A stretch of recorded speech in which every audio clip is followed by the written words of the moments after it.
Okay, I am looking at a NA crank that was sent in here, and I'm supposed to match, or I'm supposed to set the bearing clearance on the rods, and that's all I can do. But I'm going to measure the whole thing, and I've already measured the crank with my snap gauge. But since this is a cut crank, my snap gauge is good, but I want to check it because the snap gauge doesn't really, it's not going to pick up a lot of taper. It's going to go from nominal. It's just a difference between two, it's a differential between two nominals. So looking for taper, looking for journal sizes, stuff like that. I measure the rods. The rods are all 10 under. Show over here in the paper, Daniel. The rods are all 10 under, okay? It would be 2.2491, 2.2494, 2.2492, etc., etc. So the threes indicate that they're all 10 under. Okay, so it should be 2.2487 and 2.48995. So these are good. And I've already measured them with my snap gauge and they're fine. Okay, and this right here is a differential from nominal, so it should be a negative number. I just leave the negatives off. So I'm going to measure the mains even though I don't have the block here. And this is what I'm coming up with, which is 2.4902. So the mains are 2.4995. So if I take 10,000s off them, it should be 2.8995.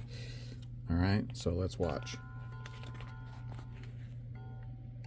The micrometer will not go anywhere.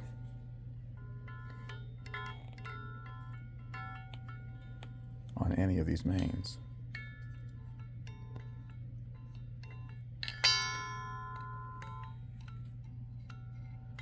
So what we have is we have a crank that's not true 10 on the mains. So I did the fancy math, and the fancy math told me that it was 2.4902, which is it's been cut 63 10,000ths, or almost 6.5 10,000ths. So it's not a true 1010.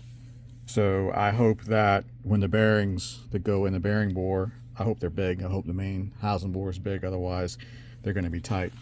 And then I came back and I measured it with my snap gauge, and these numbers are plus 4, plus 5, plus 3, plus 2. They should be negative. And looking at the gauge, if it's plus, and it's over on this side of the zero, it should be that side of the zero. When I set the snap gauge in it and I measure it, what I do is I use the plug gauge and I set it to 0. Okay, so it's never going to be plus, it's always going to be minus.